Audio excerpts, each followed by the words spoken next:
Hello and welcome to Talking Tudors, a fortnightly podcast about the ever-fascinating Tudor dynasty. My name is Natalie Grueninger and I'll be your host and guide on this journey through 16th century England.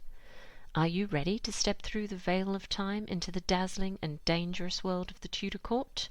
Without further ado, it's time to talk Tudors.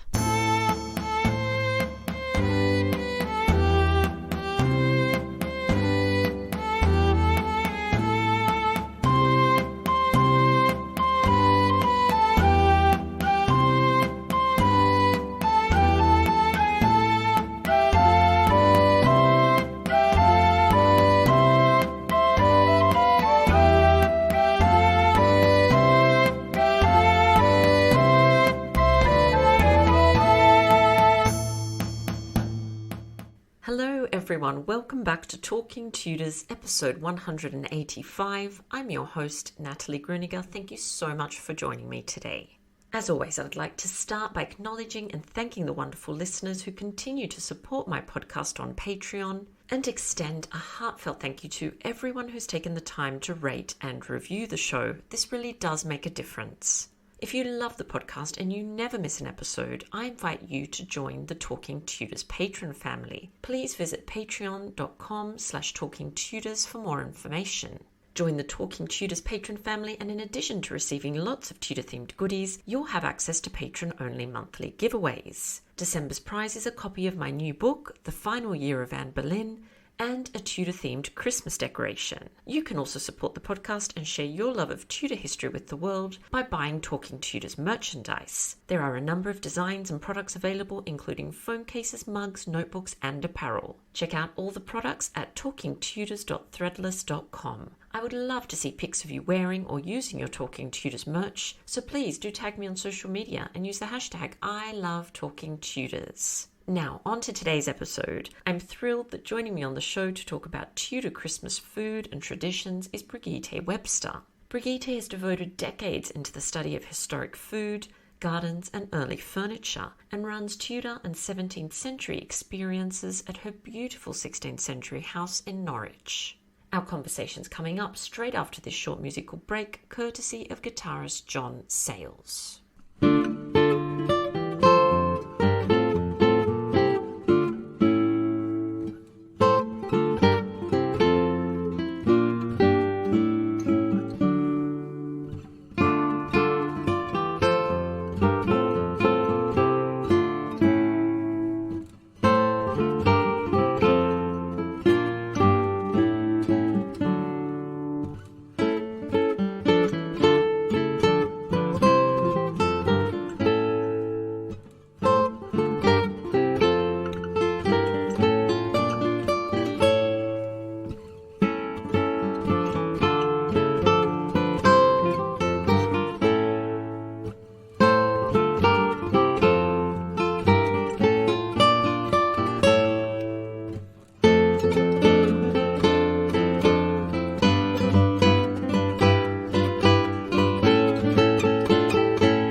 Welcome back to Talking Tudors, Brigitte. How are you? Well, thank you very much for having me. It's always such a pleasure. Well, it has been a little while since we last spoke, so would you mind just introducing yourself again to our listeners and just telling us a little bit about you and your background? Yeah, of course.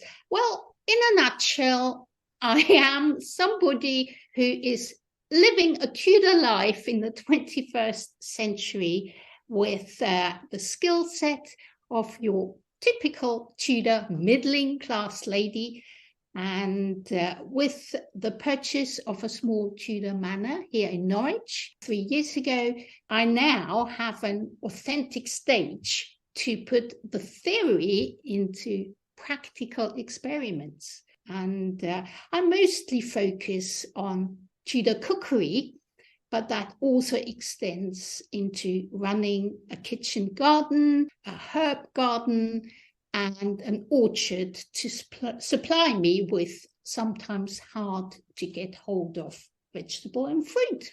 That's absolutely fantastic. And your house is stunning. I love looking at your social media posts of your beautiful, beautiful house. So we're here to talk about Christmas traditions and Christmas in Tudor times, which was very exciting. So I thought perhaps if you could tell us a little bit about Advent in Tudor times, kind of like what were people permitted to do? What were they permitted to eat? What did they have to abstain from? Those kinds of things.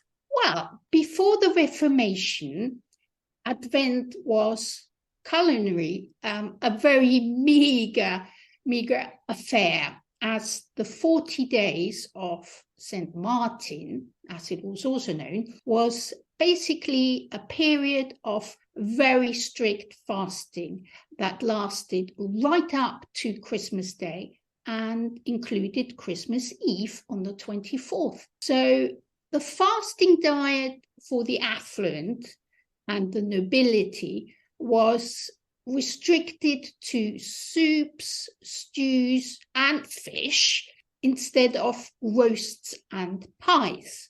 Now, Advent fasting basically meant, therefore, no meat, no animal-based fat, no cheese, no milk, no eggs.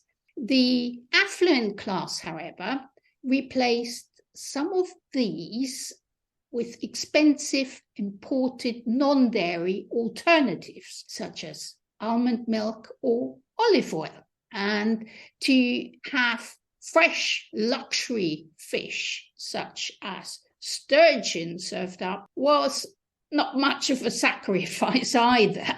And yet it was often these privileged that cheated by ignoring these dietary rules imposed by the church. And there's a 14th century quote where someone is basically complaining to having to eat no puddings, no sauce, but stinking fish not worth a louse. When you look at the poor, however, they fared rather worse, as the reduction of food at this time of the year, when they were already fighting the cold and hunger, was a matter of sheer survival already. And to have the church impose further restrictions on that diet of all its devout members was just more than cruel. Anybody who could not afford the expensive fasting alternatives was indeed left to eat nothing but vegetables, walnuts, hazelnuts, apples, perhaps pears, for weeks on end. And Martin Luther in Germany had been watching this torture set purely on religious grounds, and he actively started to encourage his followers to abandon these dietary restrictions and to eat whatever people wanted or could indeed get hold of. And I think, well, perhaps you might agree, that this would have been one very convincing and tempting selling point for the lower class to convert. Absolutely, because I think sometimes we forget that, of course, in the cold, especially when you live in countries that are much warmer, but in the cold, you do require a lot more calories, don't you, in order to keep the body working properly. Exactly. Wonderful. All right. So, Brigitte, obviously a lot of people are thinking about decorating their homes at the moment for the festive season. So how did people in Tudor times actually decorate their homes during this period? From the late medieval age, urban church accounts offered the first written evidence of the use of holly and ivy as decorations at Christmas time.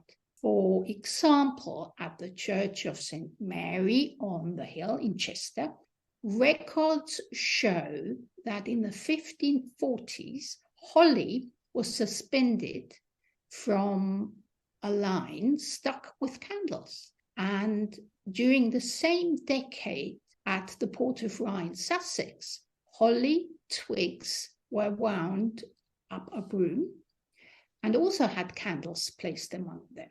And John Stowe, writing his famous survey of London in 1598, tells the reader that against the feast of Christmas, every man's house and also parish churches were decked with holm, ivy, baize, and in his own words, whatever the season of the year afforded to be green.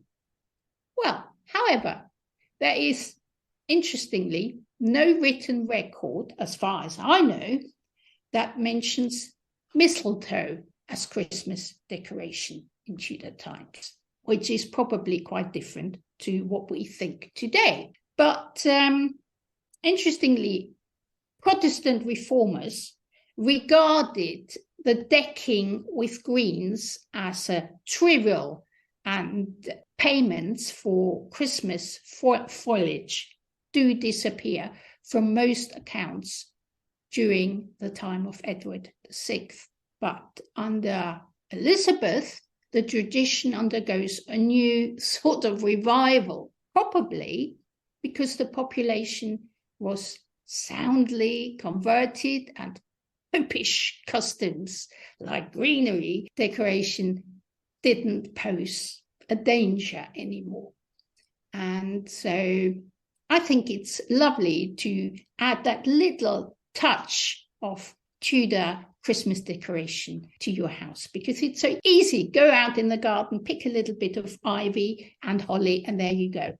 Done. Yes, exactly. And is that how you decorate your house? Well, yes, I do. I'm lucky that I have a garden and which supplies me of both. And this year I was going to do and keep it just Tudor, but my husband cheated and he, unknown to me, put up some lights and a Christmas tree in the lounge. But hey, I'm sure we can combine the both. Exactly. You have to negotiate. And it's good that you mentioned the Christmas tree, because I did want to ask you about that. When do Christmas trees, as we know them, first make an appearance in England? Well, the Christmas tree is actually a really very late arrival to England and started with Queen Victoria and Prince Albert, who brought this tradition with him from Germany, where it was a tradition for a little bit longer, but certainly not dating back to the 16th century. So the Tudors, wherever people in Europe were in the 16th century, did not have a Christmas tree, but they did have greenery. Well, thank you for clarifying. And in terms of the 12 days of Christmas, how is that celebrated at the Tudor court? The celebrations and the festive food were only permitted from Christmas Day onwards and lasted for 12 days, known as Christmastide. The Christmas Day at court was clearly a day of merrymaking involving dance, music, card play, masks, and was also an occasion for eating high-value meats and other luxurious foods, which served the test of time, as well as the influence of the Reformation. And Christmastide was also an occasion of generosity. Now, members of the court and the wealthy mostly, obviously, entertained their social equals, such as neighbors and friends, if possible, chose to do so at their country seat. However, as landlords, they were obliged to throw a feast or a little party for all their farmer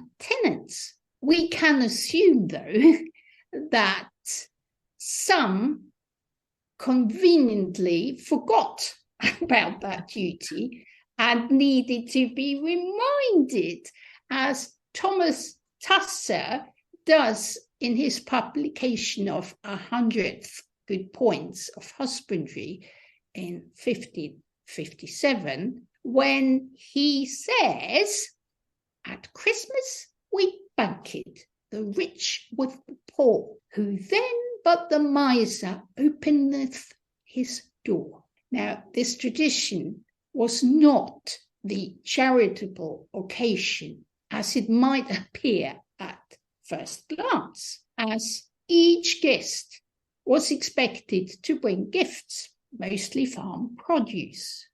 So eggs, apples, pears, cheese, capons feature frequently in the accounts of aristocrats, and they are being given by the members of the public, servants, and tenants. So what about food and drink? You mentioned that this is a time to eat some really fancy kind of food and drink at the court. Can you tell us a little bit more about that?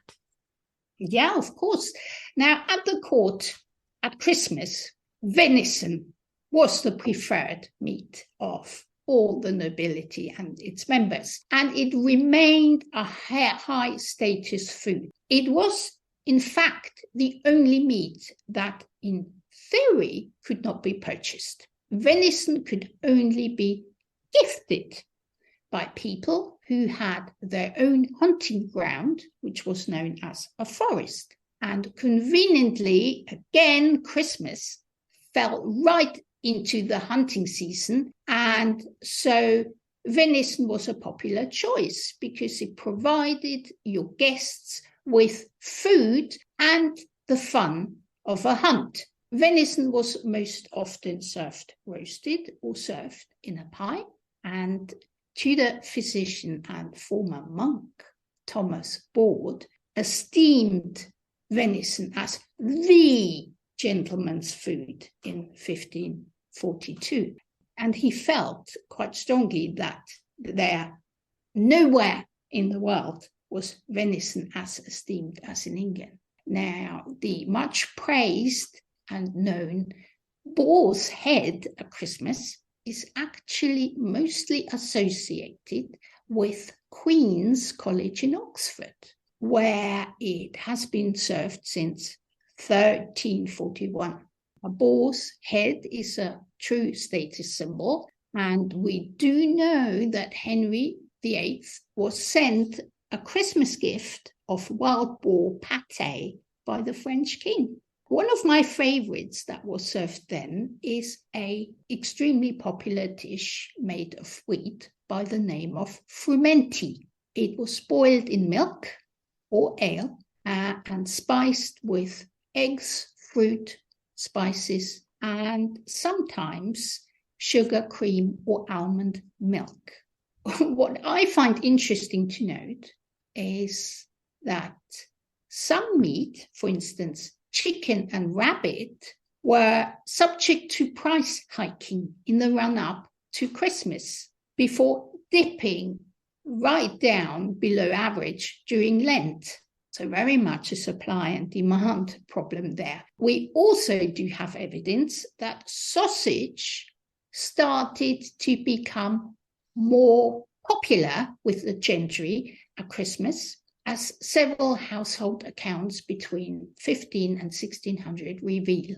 Towards the end of the 16th century, we witness some growing interest in serving up more elite vegetables amongst the nobility, such as turnip. But you might ask, what about Brussels sprouts? Well, although they were first recorded in 1587 in Europe, they were most unlikely served at the tables of the English during the reign of the Tudors. But plum porridge, or later referred to as plum pudding, was a thick broth of mutton or beef with plums, bread, spices, dried fruit, and wine.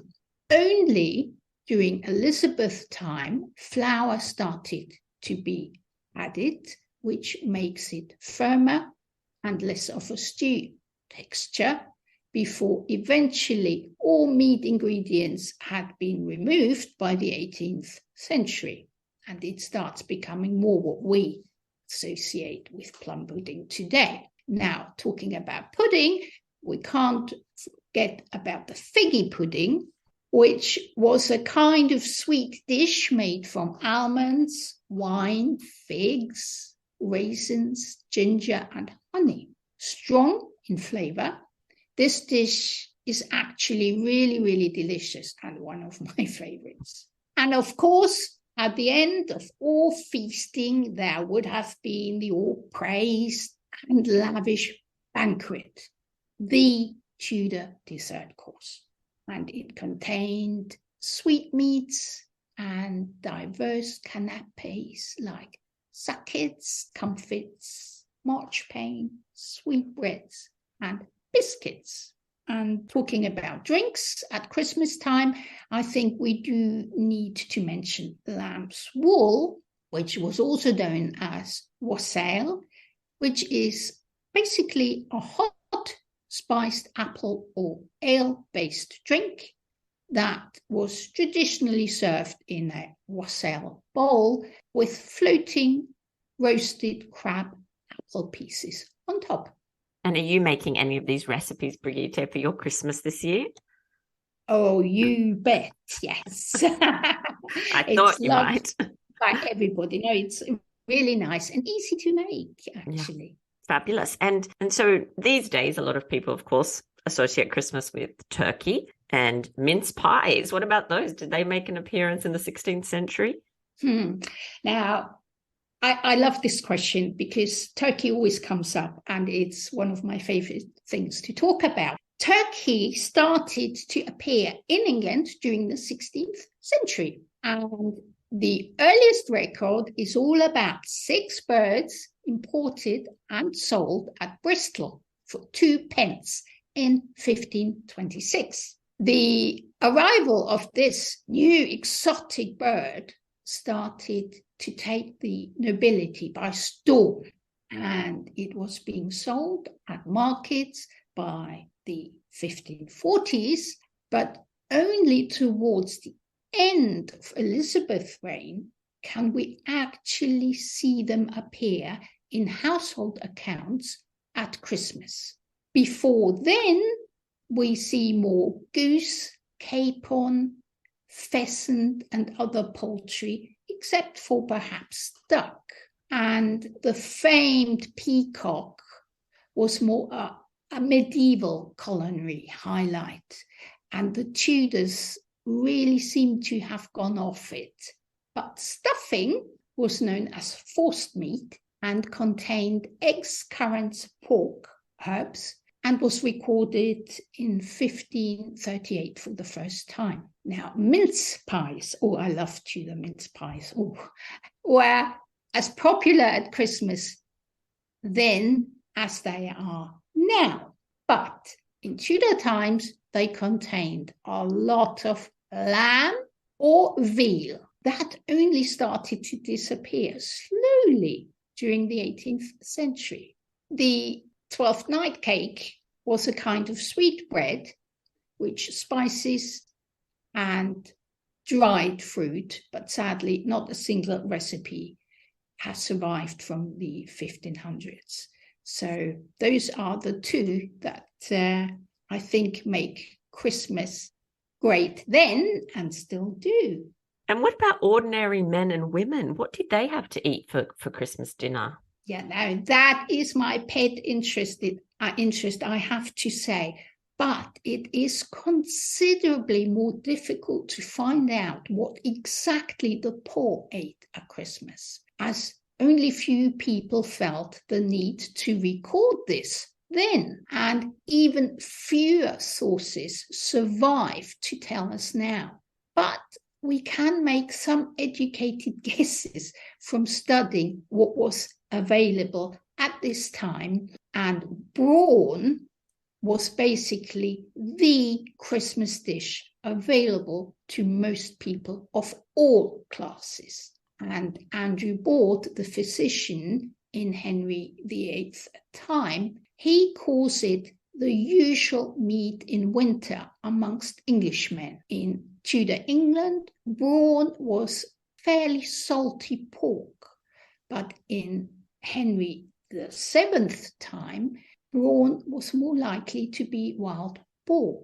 Brawn could also be served in any vegetable-based stew, catering for more people and therefore stretching it further. People would have also had a kind of frumenti to go with their brawn, but clearly without the expensive extras added, such spices and imported fruit. And they more likely added pepper, perhaps some kind of fat, animal fat, to give it more flavor.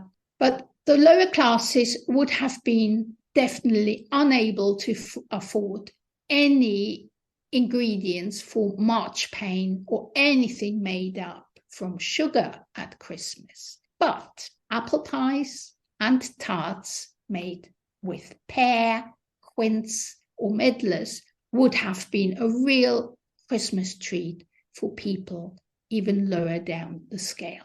And what about some of the other popular traditions associated with this period? I know there's lots of sort of different ones, but perhaps you can tell us about a couple of those. Yeah, this period obviously is exceptionally rich in all sorts of traditions, most now lost to us, like the boy bishop on December the 6th, where, for example, a boy of the choir was selected to be bishop for one day, but this was already banned by Henry in 1542. Now, I am particularly interested in all traditions involving food. And so we have, for example, the bean cake, which appears to have been a kind of Tudor gingerbread, which was made from honey and breadcrumbs. And inside this cake was either a coin or a bean, sometimes also a pea. And the couple who received the slice containing either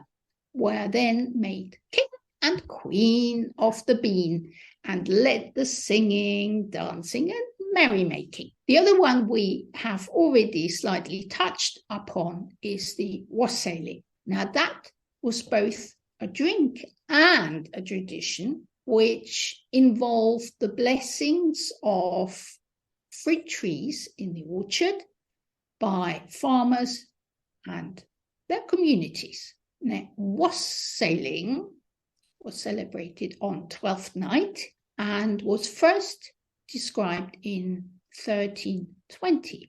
Wassail means good health in Old English, and a bowl holding the wassail drink would be passed around crying, "Wassail!" And each recipient would drink and pass it on, saying, "Drink how?" At the end, this drink would then have been poured over the roots of various fruit trees in the orchard, and in hope that ensured a good harvest for the next year. We did it last year, and it sure did the trick. We had loads of apples. That sounds fantastic. I love that. I love how much merrymaking there was during the 12 days of Christmas. It sounds like a lot of fun, doesn't it?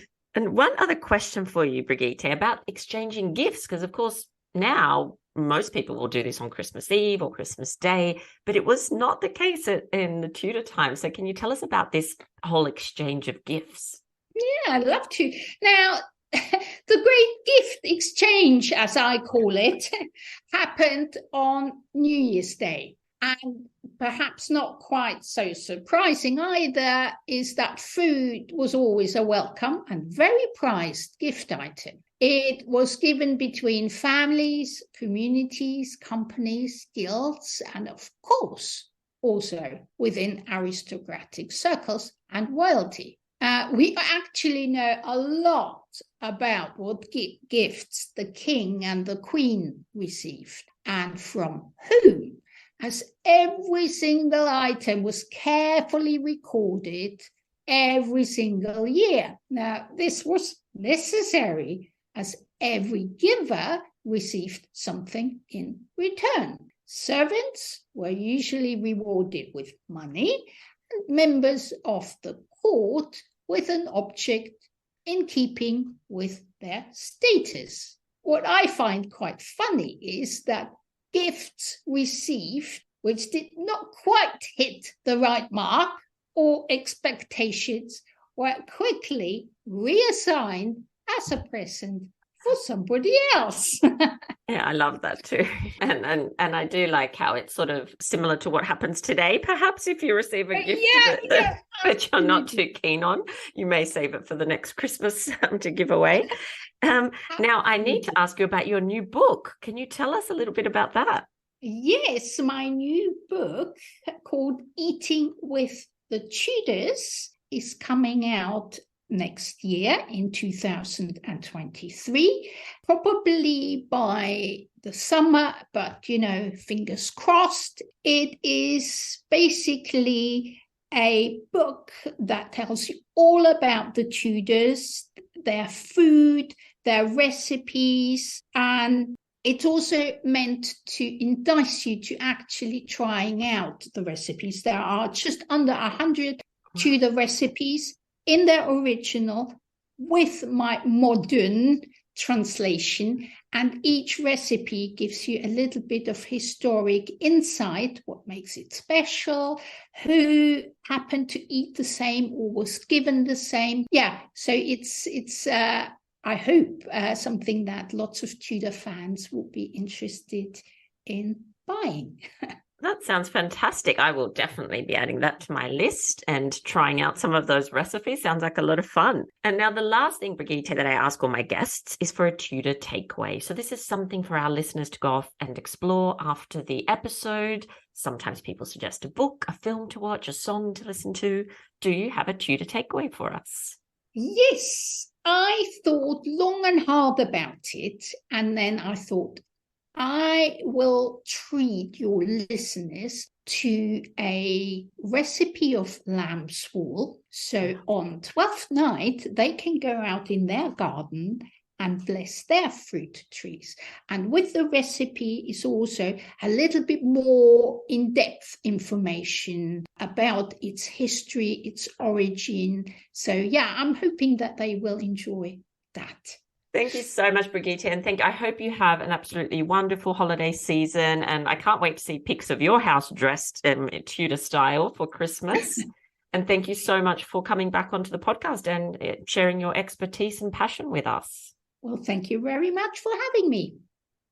Well, that brings us to the end of this episode of Talking Tudors. Thank you so much for joining us. I absolutely love to hear from listeners, so if you have any comments or suggestions, or just want to say hi, please get in touch with me via my website, www.onthetudortrail.com, where you'll also find show notes for today's episode. If you've enjoyed the show, please share the podcast with friends and family, and don't forget to subscribe, rate, and review. I also invite you to join our Talking Tudors podcast group on Facebook, where you can interact with other Tudor history lovers and hear all the behind-the-scenes news. You'll also find me on Twitter. My handle is On The Tudor Trail, and on Instagram as The Most Happy 78. It's time now for us to re-enter the modern world. As always, I look forward to talking Tudors with you again very soon.